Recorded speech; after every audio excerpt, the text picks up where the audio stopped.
Hola amigos, bienvenidos nuevamente al canal. En esta ocasión traemos para ustedes una plática desarrollada con la licenciada en Economía Rosa María Padilla. Ella tocará el tema Economía versus COVID, un tema bastante interesante. Ojalá les guste, cualquier duda o sugerencia no olviden dejarla en la caja de comentarios. Iniciamos. Listo. Buenos días, bienvenidos. Esta es otra sesión más por parte del canal, dirigida al público en general. Y en esta ocasión vamos a contar con la presencia de una licenciada en Economía, la licenciada Rosa María Padilla, la cual nos va a estar acompañando para orientarnos o darnos un vistazo de los aspectos económicos que están actualmente en México, enfocado más que nada a los empresarios, la pequeña y mediana empresa. Cómo es que ha afectado la pandemia actual en estos sectores de la población, en los emprendedores y en las pequeñas y medianas empresas, que creo que fue donde más impacto tuvo esta pandemia y tiene actualmente todavía la pandemia en México. Entonces, demos una bienvenida a la licenciada Rosa María Padilla. Ella nos se va a presentar y adelante, licenciada. Hola, buenas tardes. Soy la licenciada Rosa María Padilla. Soy licenciada en Economía por la Universidad Autónoma Metropolitana, licenciada por Alliance University en Administración de Empresas y maestrante por la Escuela Bancaria Comercial en Alta Dirección.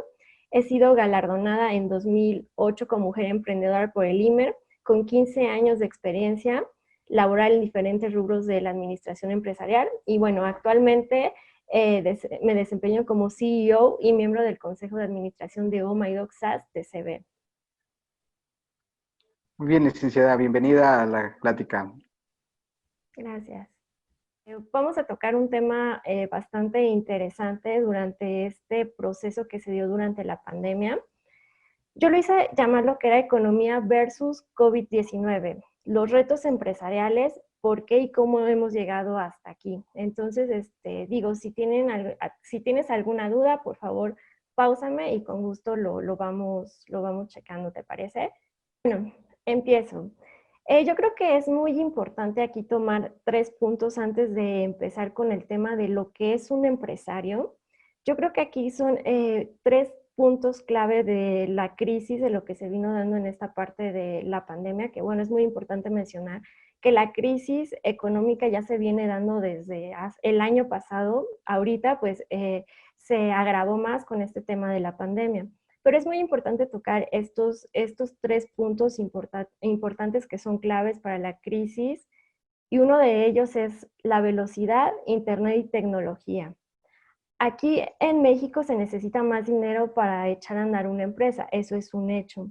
A diferencia, y perdón que haga la comparativa, pero con Estados Unidos, ya que Estados Unidos no requiere de tanta tecnología o gasto de esa tecnología porque omite instalaciones, pago de impuestos, se hacen nuevas empresas con aplicaciones, se hacen los pedidos a domicilios enlazados, por ejemplo, con un Amazon, se tienen concesiones de paqueterías y todo desde casa, a diferencia de México, que lleva un atraso relevante en inversión de tecnología, y al final, pues con esto de la pandemia nos vimos demasiado vulnerables. Somos interdependientes, tristemente hay que mencionarlo, que somos una economía interdependiente, y pues bueno, nos dimos cuenta que con el tema de la pandemia tuvimos que guardarnos en nuestra casa, pero tuvimos que hacernos de aplicaciones bancarias, de aplicaciones de a domicilio, y pues realmente esa parte de la economía fue muy fuerte el golpe, porque no estábamos preparados. Entonces, ese es un punto clave de la crisis, que es falta de inversión en la tecnología. Bueno, otro punto muy importante es la bancarización. Se estima que la proporción bancarizada en México es menor al 20%. Uno de los principales factores es el componente informal en el empleo. Por ejemplo, una tarjeta de crédito, una de débito, te obliga a declarar impuestos. Esta falta de bancarización provoca un uso, pues, extensivo del efectivo, por lo tanto hace que compradores como vendedores tengan que hacer transacciones de mano a mano a través de cheques. lo cual nos lleva a un tercer punto, no menos importante que los demás, pero sería lo que es la falta de estímulos gubernamentales. Un gobierno que no promueve estímulos fiscales es un gobierno que empuja a la población a irse a la informalidad. Es un gobierno que fuerza a las empresas a quebrar y a despedir gente, y es un gobierno que pone el riesgo de las inversiones futuras sobre el país. Si nosotros fuéramos una economía como Dinamarca, quizás otro panorama hubiéramos tenido. ¿Por qué? Porque en Dinamarca realmente el 80% estamos hablando de empresarios y de ejecutivos. Aquí en México el 80% se encuentra en un mercado informal. Por ejemplo, le pegó mucho a las personas que vendían tacos en la esquina, tamales en la esquina, tortas, todos esos negocios informales fue a los que más les pegó. Y bueno, es muy importante que recuerden que las inversiones es un flujo. Aquí a mí como empresario me interesa saber que el día de mañana yo voy a tener para poder gastar y endeudarme, pero también voy a tener ese dinero para poder pagar y volverme un endeudador y volver a seguir haciendo mi propia inversión y mi propio negocio. No sé si hasta aquí, Jesús, tengas alguna duda con estos tres puntos claves. No, no, licenciada, todo bien hasta aquí. La verdad es que viene puntualizando bastante bien la información. Creo que es información muy válida y creo que a todos nos está llamando la atención los puntos de vista que usted tiene. Nada más enfatizar aquí sobre el comercio informal. ¿No cree que parte de los riesgos que conlleva tener un negocio informal es precisamente esto, el no tener tal vez un seguro de la misma empresa, no tener un respaldo del gobierno precisamente para este tipo de situaciones de contingencia, saber que en algún momento la falta de declaración de impuestos me puede alcanzar, inclusive dejarme en bancarrota por precisamente evadir los impuestos al momento de poner mi propia empresa. Todo eso son riesgos que un pequeño y mediano empresario a lo mejor puede estar asumiendo desde que él se inicia como emprendedor. Y obviamente en este caso, pues lo vimos tal cual, ¿no? O sea, es una contingencia en los cuales a lo mejor el gobierno, no sé hasta el momento qué tipo de estímulos o apoyos haya dado a las pequeñas o medianas empresas, pero no he sabido de alguien al que le llegue un estímulo como tal o, no, o una compensación o inclusive un seguro por parte del gobierno que diga, ¿sabes qué? Vas a inhabilitar tu empresa, pero toma tanto por ciento, tanto dinero para que tú respaldes esa falta de economía entrante, ¿no? A la empresa. Entonces, creo que todo esto se asume en el momento que un individuo empieza a ser emprendedor y consecuentemente microempresario y empresario en una empresa mediana. Entonces, ¿cree que esto vaya a seguir por mucho tiempo en México al menos? Que la economía en México, como usted dice, no se preste para que los comerciantes informales empiecen a ser formales. O sea, esto ya es de México y va a seguir así, no solamente en periodos de pandemia y contingencia, sino por mucho tiempo más. Mira, lamentablemente, y digo, vamos tocando los puntos que bien mencionas. El gobierno estuvo afortunada, desafortunadamente, dando préstamos durante la contingencia. Estos préstamos a los negocios informales les pegó un poco. ¿Por qué? Porque al ser negocios informales, el gobierno te pedía el alta ante el seguro social, los empleados que tenían, si estaban asegurados, y ellos al no poder comprobar eso, ya no pudieron asignarles un crédito, un préstamo.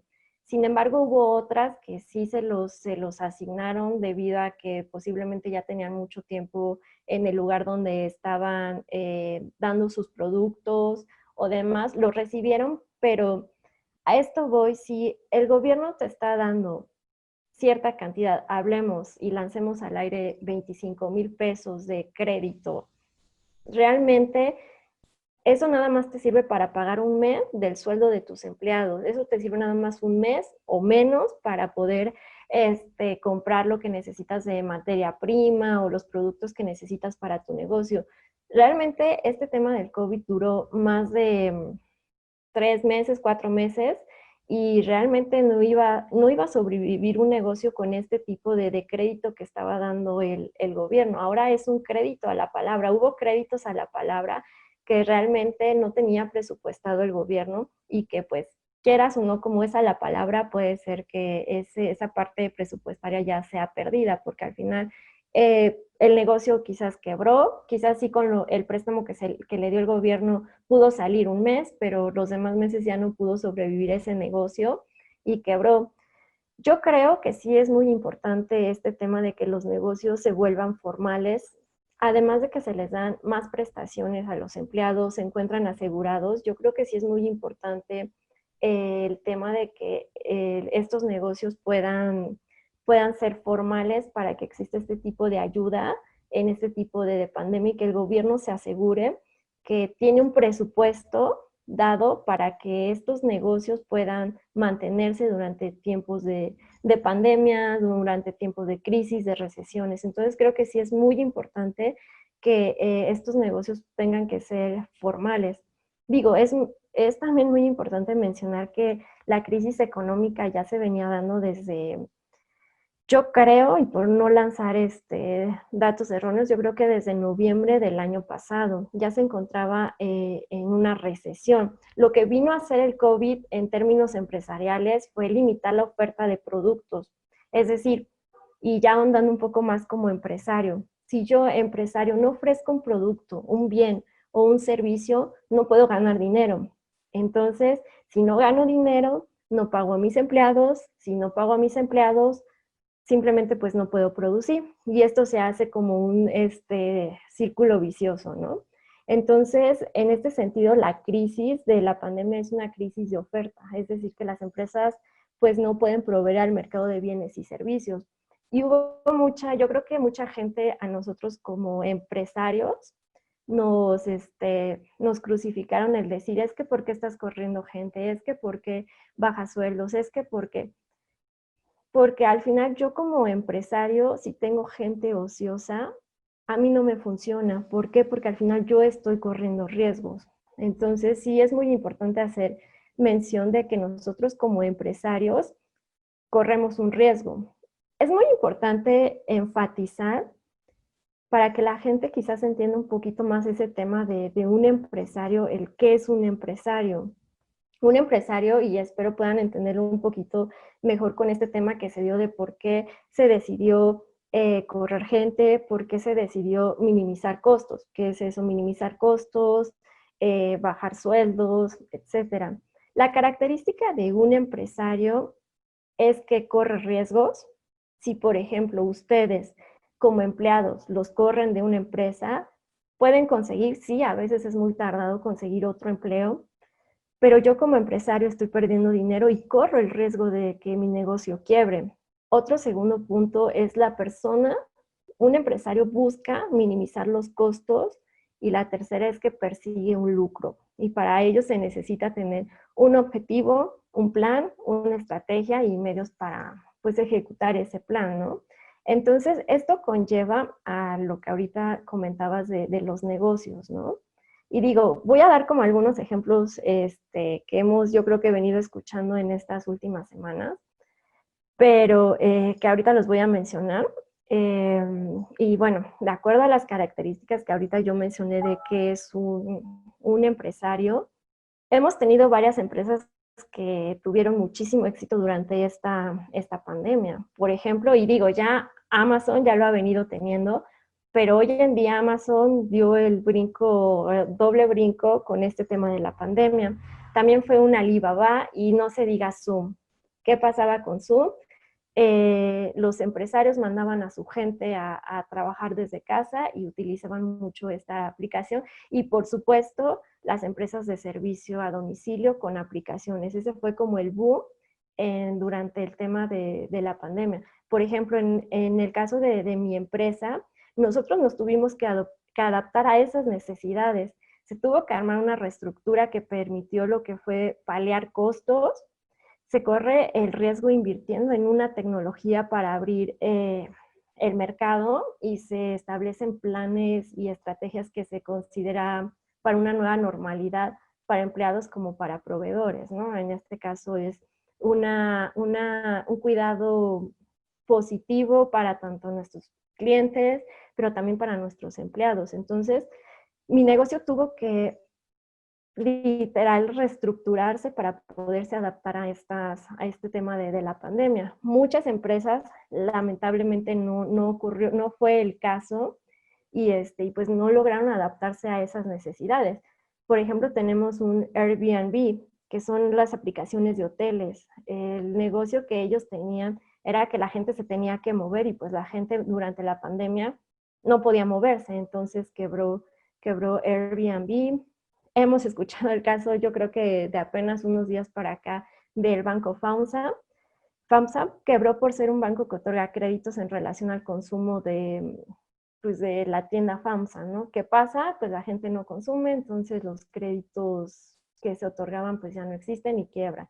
Y otro caso muy conocido fue, por ejemplo, WeWork, que bueno, WeWork ya desde hace meses atrás ya estaba en la tablita floja, porque un empresario lo que tratamos de hacer es minimizar costos. Entonces yo no voy a ir a gastar a un WeWork una sala de juntas que me cobren de renta 17,000, cuando quizás lo puedo hacer en un café, mediante Zoom. Con la contingencia pues pasó eso, ¿no? Se hizo todo mediante aplicaciones como Skype, Zoom, el mismo Facebook. Entonces el mismo Facebook se tuvo que actualizar en ese tema porque dijo, o sea, todos se van a ir a casa, todos necesitan armar una sala, reuniones y demás, entonces véngase para acá, y tuvieron la aplicación igual de salas en Facebook tipo Zoom. Y bueno, estas empresas pues quebraron, ¿no? Las que mencioné hace un rato. Y digo, son temas muy complicados porque sí te tienes tú que adaptar como empresario a este nuevo tipo de cosas, ¿no? Dime. Licenciada, aquí tocó un punto muy importante, el hecho de que muchas empresas ya reconocidas, ya posicionadas, ya estando prácticamente en la cima de su auge, vinieran y pues básicamente quebraran. Sí había tenido conocimiento de algunas, de las que mencionó, entre ellas FAMSA. Sí, recientemente pues fue bien conocido que el banco FAMSA pues prácticamente ya estaba cerrando sus instalaciones y acabando sus funciones como empresa bancaria, y estaba por liquidar los ahorros, ¿no? que habían tenido las personas dentro de su banco.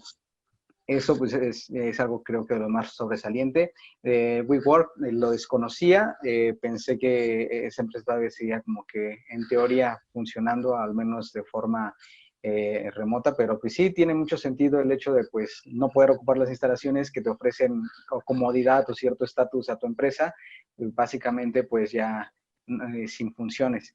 Pero aquí algo bien importante es hasta dónde un empresario puede hacer y pasar por alto todas las indicaciones que la Secretaría de Salud y el gobierno federal te indican para limitar una pandemia. Porque ahora veámoslo ya mezclado con el tema de la salud. Yo como empresario, microempresario me puedo llamar, me pongo de las dos partes. Realmente todo lo que usted acaba de decir de, oye, pero me veo mal corriendo tal vez a las personas, pero también si no lo hago, mi empresa corre peligro y yo corro peligro. Entonces, el bien de uno mismo justifica el de los demás. Yo creo que en ese tipo de empresas, sí, porque apenas van en crecimiento y si no las salvas a tiempo, se puede hundir. Pero no existen otras empresas que ya están bien posicionadas, que desacataron totalmente las indicaciones del gobierno federal y siguieron en operaciones. Tal es el caso de algunas empresas de telemarketing, de algunas empresas que se utilizaban como intermediarios de algunas bancas, llámese HSBC, llámese Banamex, etcétera, que siguieron todavía sus operaciones. ¿Por qué? Porque es a puerta cerrada. Entonces no sabes que hay una empresa. ¿Por qué? Porque pues no tienes registrado tal vez el domicilio fiscal y sabes que no va a llegar la inspección y siguen funcionando. Tengo por conocimiento de dos empresas de call center que precisamente pasaron por esto. Seguían en funciones y llegaron a tener varios contagios dentro de la empresa precisamente por tener todavía en funcionamiento a puerta cerrada las acciones de operación. Eso por un lado. Y otra, creo que todo el mundo sabe, o no, al menos en México es bien conocido el caso de Electra. Electra es una empresa de Grupo Salinas que lo maneja precisamente el señor Salinas Pliego, que tras todavía las indicaciones federales del gobierno federal de cerrar a cierta hora, de mantener sus instalaciones sin acceso y demás, siguió todavía en operación y así ha sobrevivido. Tal vez le conviene, por así decir, pagar una multa que cerrar sus instalaciones. ¿Por qué? Porque así asegura el que su empresa siga a flote, perdón. Pero esto justifica el fin, o sea, los medios justifican el fin de conservar tu empresa justifica que expongas a los trabajadores, que expongas a los que llegan a tu comercio todavía a hacer las actividades tanto de compra como de uso de la banca, con el fin de que tu empresa salga a flote. ¿Esto usted cómo lo vería desde su punto de vista? ¿Justificó el medio, el fin? Mm, Ok, digo, aquí me pones un poquito entre la espada y la pared. Yo creo que desde un inicio la desinformación del propio gobierno, que uno te dijo salgan y otro te dijo ya no, yo creo que a la gente los hizo quizás desvariar un poco y decir qué está pasando, es real, no es real. Justificaría a los pequeños negocios que sobreviven al día, si es que así se puede decir, si van día a día, los justificaría, pero por ejemplo a las empresas que son más grandes no debe de existir justificación porque al final ellos deben de tener una partida presupuestaria en el tema de un fenómeno externo. ¿A qué me refiero un fenómeno externo? A sismos, terremotos en este caso pandemias. Entonces, yo creo que fue erróneo el simple hecho de dar el aviso a su personal o no dejarlo salir e irse a casa, pero posiblemente también porque no tenían la suficiente tecnología para poder mandarlos a casa. ¿Por qué? Porque al final yo creo que de esta pandemia se va a tener un aprendizaje muy fuerte. Al final, como empresario, yo creo que te has dado cuenta que te sirve más la gente trabajando desde casa que en una oficina. ¿Ya que me refiero? A que es más productiva si se adapta a las condiciones y yo como empresario bajo los gastos de pagar instalaciones, de pagar agua, de pagar luz, de pagar todos los servicios, ¿no? Entonces yo creo que ese es un aprendizaje, no es justificación, pero yo creo que las empresas no estaban preparadas para poder meter ese tipo de tecnología.